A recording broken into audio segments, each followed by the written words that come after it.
पहाड़ियों से घिरे एक सुंदर गांव में सुखपुर नाम का एक गांव था।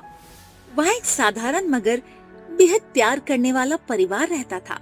इस परिवार में 4 भाई थे। इनके साथ 2 बहनें भी थी, बड़ी राधिका और छोटी चंपा। राधिका और चंपा का बचपन कठिनाइयों में बीता। जब वे बहुत छोटी थी तभी उनके माता पिता एक बीमारी की चपेट में आकर चल बसे। अब हमारे पिता नहीं रहे, अब हमें ही एक दूसरे का सहारा बनना है। हाँ भैया, हम सब मिलकर बहनों का ध्यान रखेंगे।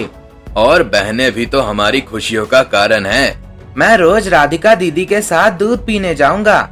समय बीतता गया। चारों भाई जंगल में लकड़ी काटते, शिकार करते और कभी कभी मजदूरी भी करते। वही राधिका और चंपा घर संभालती, खाना बनाती और सफाई भी करती। आज खीर बनाई है भैया, जल्दी लौट आना। मैंने तुम्हारे लिए आम का अचार भी निकाला है भैया। तुम दोनों बहनें तो जैसे देवी हो। राधिका हमेशा अपने भाइयों के लिए ख्याल रखती थी। वो घर को साफ सुथरा रखती और खाना इतने प्रेम से बनाती कि सभी भाइयाँ उंगलियां चाटते। तेरे हाथ की खीर जैसे तो रानी महल में भी नहीं मिलती होगी। दीदी, जब मैं बड़ा हो जाऊंगा तो तुम्हारे लिए सबसे बड़ा हार लाऊंगा। मुझे तो बस तुम सबका प्यार चाहिए और कुछ नहीं। एक दिन दोपहर का समय था। भाई जंगल गए हुए थे। राधिका रसोई में बैठी साग काट रही थी और चंपा आटा गूंथ रही थी। राधिका साग काटने में मगन थी कि अचानक चाकू उसके हाथ में लग गया। उसकी उंगली से खून बहने लगा। अरे उफ, उंगली कट गई और इतना खून। दीदी क्या हुआ? कुछ नहीं, थोड़ा कट गया है। राधिका नहीं चाहती थी कि उसके भाई चिंता करे। उसने खून को छुपाने के लिए कपड़ा उठाया, लेकिन खून कपड़े में फैल गया। गंगापुर गांव के एक कोने में अर्जुन किसान का छोटा सा घर था।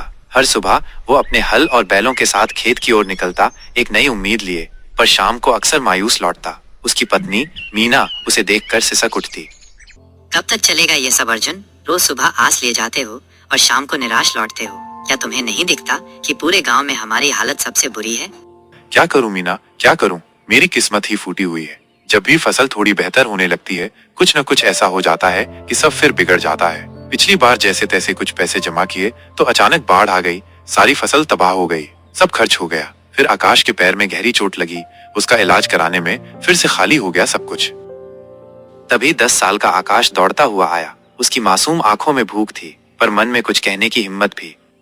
पिताजी, कई दिनों से अच्छा खाने का मन कर रहा है। हमारे घर में दूसरों की तरह मिठाई क्यों नहीं बनती? अर्जुन की आंखें नम हो गईं। चिंता मत कर बेटा, हमारे दिन भी जरूर बदलेंगे। लेकिन पिताजी, एक बात कहूँ, जब पड़ोसी की ताई अम्मा के घर से मिठाइयों की खुशबू आती है तो मैं खींचा चला जाता हूँ। एक दिन गया भी था, मगर उन्होंने मुझे देखकर खाना छिपा लिया और कहा, यहाँ मत आ, भाग जा यहाँ से। मैं वापस आ गया। मीना की आंखों से आंसू बहने लगे, जैसे किसी ने उसका दिल मसल दिया हो। वो फूट फूट कर रोने लगी। अर्जुन कुछ नहीं बोला, चुपचाप अपने औजार, हल और फावड़ा उठाए और अपने खेत की ओर चल पड़ा। अर्जुन का खेत गांव के छोर पर था। उस दिन उसने जैसे ही मिट्टी को पलटना शुरू किया, उसके बाहों में वो पुरानी ताकत नहीं थी। उसके हाथों की मेहनत भी थक चुकी थी। हे भगवान, और कितनी परीक्षा लोगे? आज खेत में फिर कीड़े लग गए और ऊपर से घर की हालत और आकाश की मासूम बातें, सब कुछ तोड़कर रख देता है। तभी गांव का मुखिया खेत पर आ पहुंचा। उसके चेहरे पर एक औपचारिक मुस्कान थी। क्या हुआ अर्जुन? आज तुम्हारे हाथों में वह जोड़ नहीं दिख रहा। क्यों मन कुछ बोझल लग रहा है क्या? हाँ मुखिया जी, अब आप तो सब जानते हैं, फिर भी पूछते हैं। मेरा परिवार पूरी आर्थिक तंगी में है। मेहनत करता हूँ, पर हाथों में किस्मत नहीं है। मुखिया चुप रहा। तभी बगल से शामिल आ गया गांव का वो आदमी जिसे दूसरों के दुख में मजा आता था। मुखिया जी, मैं कहता हूँ कि इस अर्जुन को गांव से निकाल देना चाहिए। इसकी मनहूस छाया धीरे धीरे पूरे गांव में फैल रही है।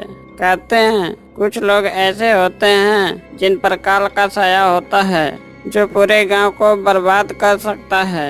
मुखिया पहले चौंका, फिर हंसने लगा। शामिल भी ठहाका मारकर हंसने लगा।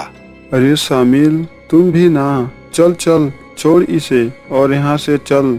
दोनों अर्जुन की हालत पर हंसते हुए चले गए। अर्जुन वहीं खड़ा रहा, आंखें आसमान की ओर उठाए। हे भगवान, क्या मैंने अपनी तकदीर खुद लिखी थी? क्या मैंने किसी का बुरा किया है? कभी चोरी, कभी बेईमानी, कुछ नहीं किया। फिर मेरे ही हिस्से ये दुख क्यों आया है? क्यों? उसके हाथ से फावड़ा नीचे गिर गया। उसका हौसला उस दिन खेत में ही बुझ गया था। शाम को अर्जुन थका हारा अपने घर पहुंचा। उसका चेहरा बुझा हुआ था। जैसे ही उसने दालान में कदम रखा, मीना ने उसे देख लिया। अरे क्या हुआ अर्जुन, आज तुम्हारा चेहरा इतना उतरा हुआ क्यों है? कुछ कहोगे? अर्जुन की आंखें भर आईं।